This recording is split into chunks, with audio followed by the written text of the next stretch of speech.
Awesome. Well, I'm here with Chris Ferrara from SDG Global today and excited to talk to him about a couple different things. SDG is one of our elite partners.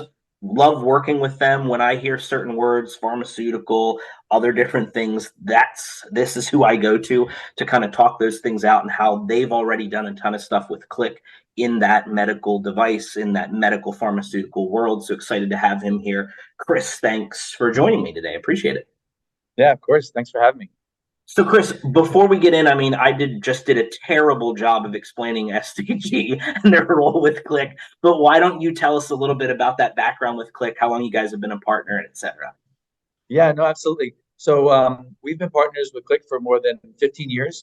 And there's various aspects of that, right? So we resell software. We also implement solutions. And to your point, while there's a big focus, especially in the US, in life sciences, we also do have a lot of traction outside of life sciences. And when you think of SDG globally, we're a pretty sizable firm, right? We've been in business more than 30 years. We cover every major industry. We've got more than 2,000 people now, and we've got a huge portion of those people focused on Qlik. So that partnership has been fantastic. We appreciate the relationship. We recognize that the technology is really strong and continues to grow and expand. So for us, it goes back for years. We have literally thousands of implementations across many different industries. I'd say in the US, in addition to that life sciences space, we also have a clear focus in consumer products, retail, and manufacturing.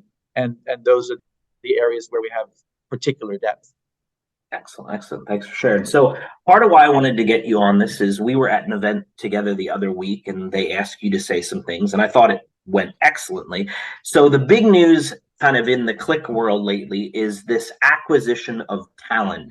And why I wanted to have you on was you're not just a Qlik partner, you've been a Talend partner for a number of years, and wanted to kind of have you talk about the path of what you're seeing, why they're crossing that stuff. But first, share a little bit about Talend and kind of how long you've been a partner in that part of it. Sure. Yeah. So to your point, I think we are fairly unique in that way that we are strong partners of Talend as well and have been. We've been Talend Gold partners for more than 5 years now. And similar to the Qlik relationship, we have accelerators for certain industry solutions. We've got deep certifications with them. In the Talend space, we have the certifications across big data, across governance, and also in the traditional, let's say, data engineering space. So it's a robust technology. We've been very excited about it. And we've had a long-standing partnership with them as well.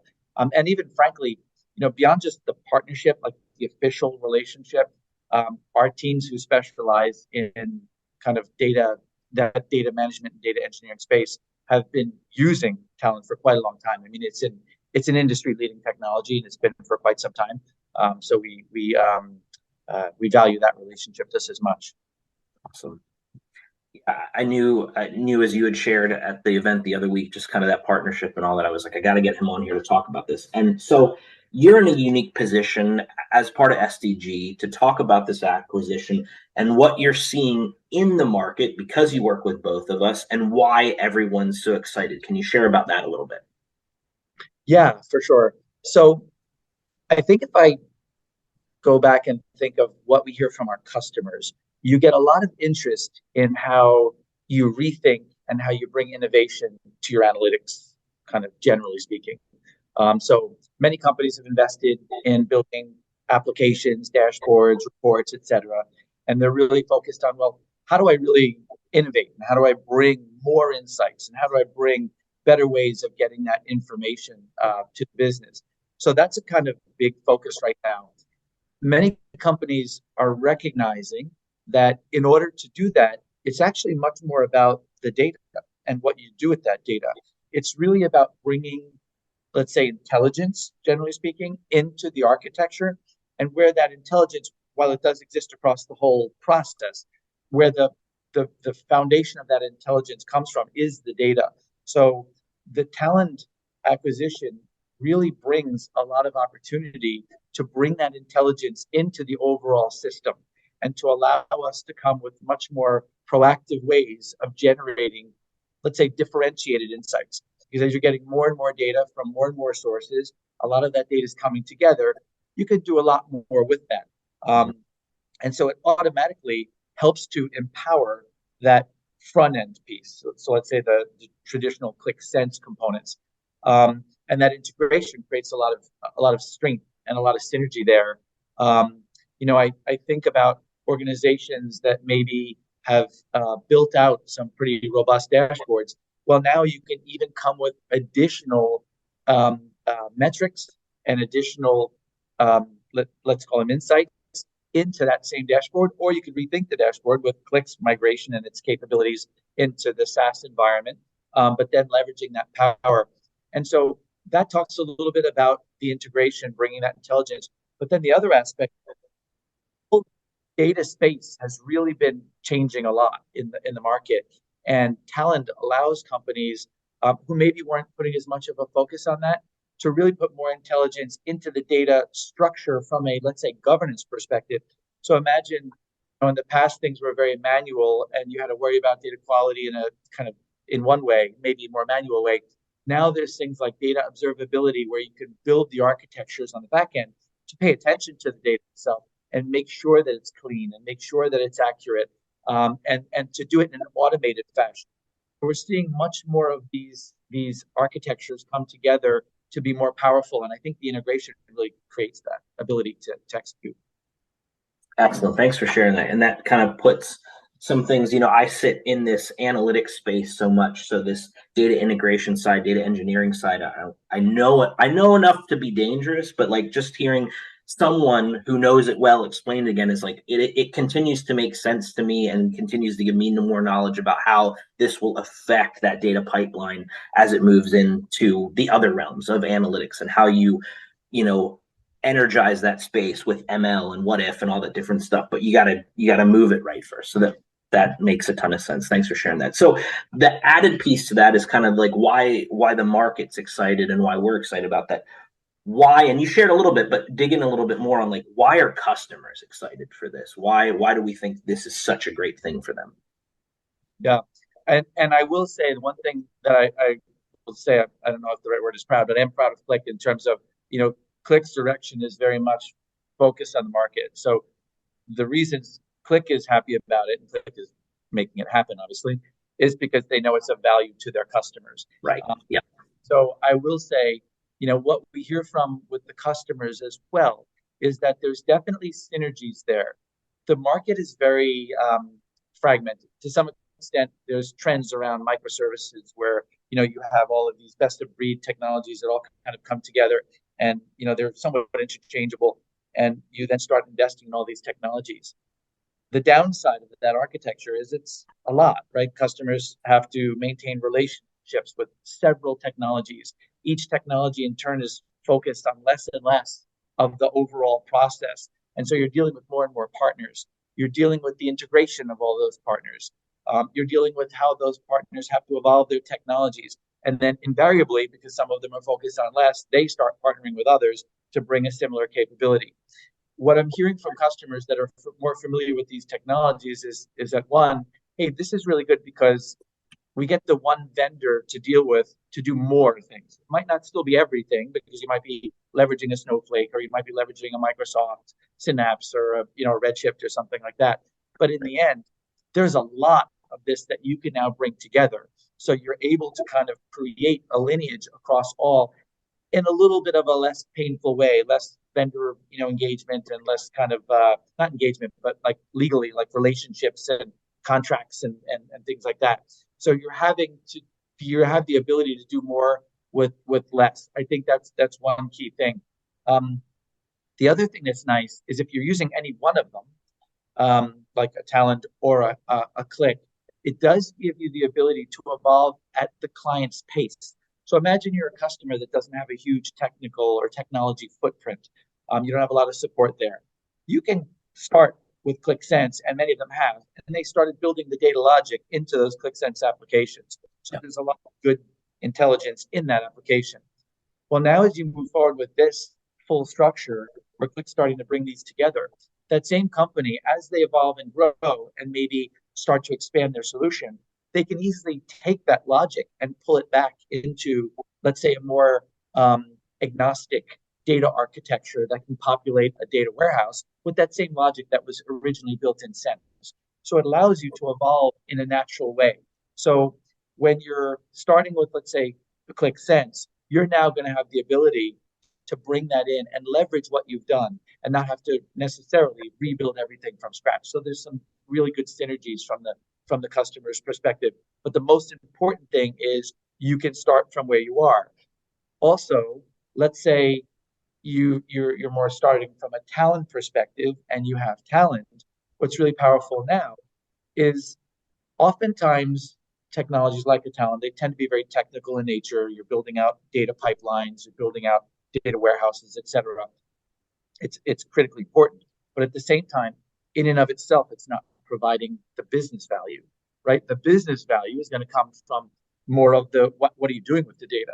So how am I getting the insights to my business users? How am I making decisions based on what that information is telling me? So now they also have the ability to kind of start from where they are. So if they made the effort to build these data repositories, well, now you can do something with it. And typically they'll have something in place, but now you have something that is going to be more connected and more fluid, where maybe you can easily push things into a front end application. Maybe something changes in one of your source systems. So you can automatically have that flow into the front end and have the changes happen naturally. So it really starts to reduce the maintenance. It starts to reduce the time to getting those changes out to the business. And it starts to really, frankly, change the whole way the architecture is working. And it's starting to work in a more automated, let's say, augmented or AI-driven space. And so I think that's something that we're hearing. The final thing I'll mention that I think is really important as well that we're hearing from the customers, that they feel like this creates a good foundation. Because most of the data has been coming together from many organizations and they're still trying to figure out the innovation on the front end side, we're seeing them take the path of augmented intelligence, artificial intelligence, machine learning driven insights. So this acts as a very strong foundation for that. And because of the interconnectivity between, so many of the parts of the analytic process, they're able to do that a little bit more easily because a lot of the data is connected, is available, and getting the insights naturally through the Qlik associated model. And then building onto that becomes, let's say, an accelerator into augmented intelligence, and allows them to do it in a way that, like I keep saying, start from where you are. So if you have those things, Qlik allows you to continue to go up that maturity cycle in a more natural way. Yeah, I like how I'm going to pick on your emotions there when we didn't have slides, but like up in that way, it was like it's a step-by-step process. Like you don't have to make this giant leap or walk to the edge and decide whether you want to jump off. What we've done, and you said it earlier, was kind of wrap this thing as a bundle, and we're working on that so that wherever you're at, you can take those small steps. We'll help you take the leaps if you want to make big leaps. We'll do that, but given where you're at, the size of your company, like we have made it possible to do those small steps. So thank you for calling that out. I think that was a perfect spot on that. So here's the question you weren't prepared for about. So favorite burger you've ever had, assuming that you love burgers. So it's a great question, and you're right, I wasn't prepared for it. So I'm going to answer it in two ways. First of all, I discovered Five Guys, which is, I think, somewhat problematic because I'm kind of obsessed. Their burgers and their fries, which are like endless supply fries, are amazing. So I will start by just saying, if you haven't been to Five Guys, go to Five Guys, really good. That being said, my favorite burger has become, are you familiar with the breakfast burger? Mm-hmm. So I love the breakfast burger.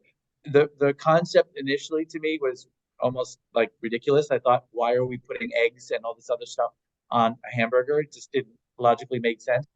Then someone made me try it, and now I have that burger all the time. It's basically an entire breakfast, and you're adding meat. So I don't know how that is a bad thing. You end up with bacon, you end up with egg, you end up with the burger itself, which is nice and thick.